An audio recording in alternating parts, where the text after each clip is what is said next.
Hi there, this is Philip Anderson with Anderson Music Instruction, and I do private lessons.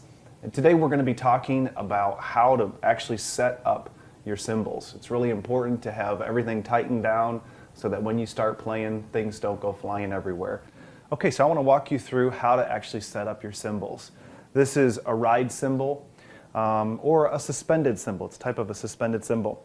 Typically you're going to have a felt pad here, and you're also going to have some type of implement that's used to tighten the drum down here. So to take the drum or the cymbal off, you're going to actually unscrew this, pull that part off, and then the cymbal's ready to come off. Now, in a typical situation with your stand, you're going to see this felt pad right there on the bottom. If it's not there, you just want to make sure that that goes on first as kind of a base for the cymbal to rest on. You're going to put that on, slide the cymbal over the hole, that goes on top, and then you're ready to screw this down and tighten it in. It's important that you keep your cymbals set up properly, otherwise if you really go jamming on them, you never know, they might go flying right off the stand.